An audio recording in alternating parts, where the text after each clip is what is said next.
এই ম্যাট্রিক্সের ওয়েতে আমরা দেখার চেষ্টা করব এই দোকানে মোট কত আয় হয়েছে। তাহলে এটা হচ্ছে আমাদের কস্টের ম্যাট্রিক্স, এটা হচ্ছে পিটারের জন্য, পিটার কত পিস বিক্রি করছে এবং টনি কত পিস বিক্রি করছে। এখন আমরা সি এবং পিএস গুণ করব।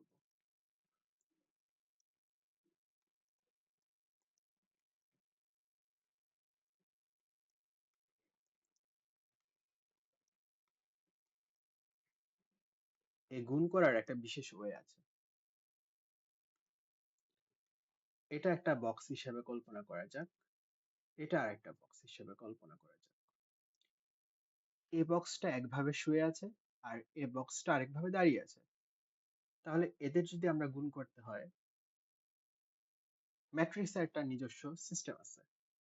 সেই সিস্টেমটা হচ্ছে কি, এই বক্সটাকে আমরা এখন লম্বালম্বি ভাবে কল্পনা করব।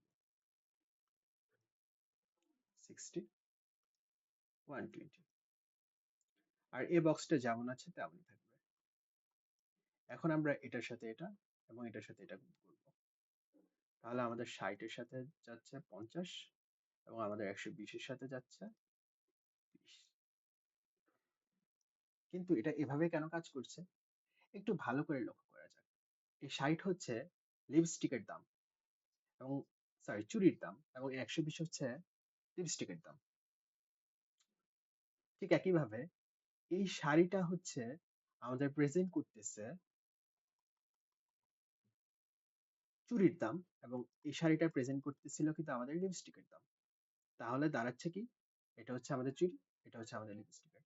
এখন চুড়ির কয় পিস সেটার সাথে এখন আমাদের চুড়ির দামটাই গুণ হওয়া স্বাভাবিক, তাই আমরা এটার সাথে এটা গুণ করতেছি। এবং 120 হচ্ছে আমাদের লিপস্টিকের দাম, তো এটার সাথে লিপস্টিক কয় পিস সেটা গুণ হওয়াটাই বেশি স্বাভাবিক না, তাই আমরা এটাকে এভাবেই গুণ করলাম।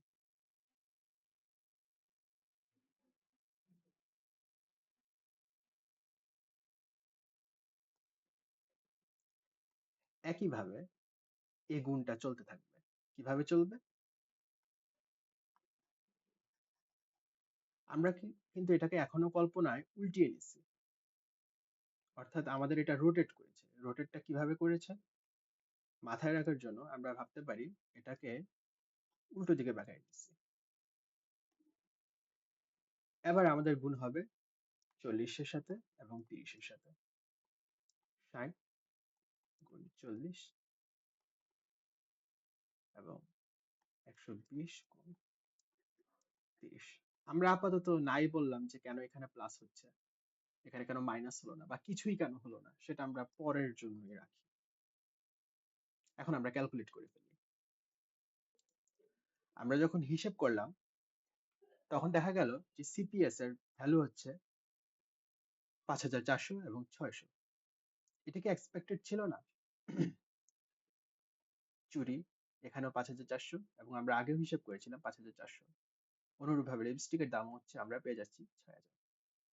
এই একইভাবে আমরা ক্যালকুলেট করতে পারি আমাদের সিটিএস, অর্থাৎ হচ্ছে টনি কত টাকা বিক্রি করলো সেটা। করা যায়।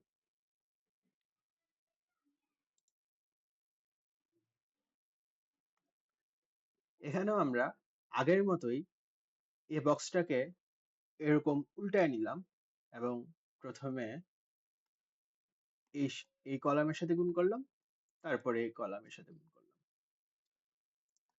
এবং এখন আমরা উত্তরটা বের করার চেষ্টা করি। আমরা এখন সিটিএস এর মানটা পেলাম।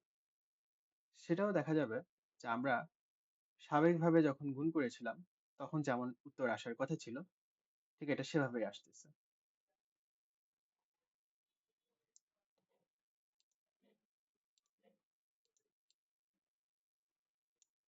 2700, 3000।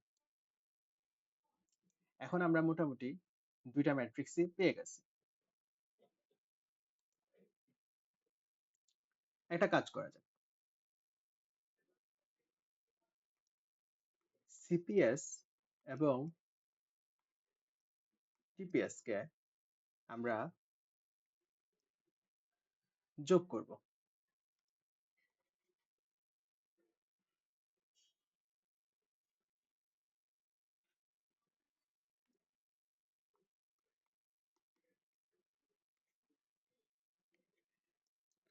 আমাদের এখানে হচ্ছে 5400, 6000, এবং আমাদের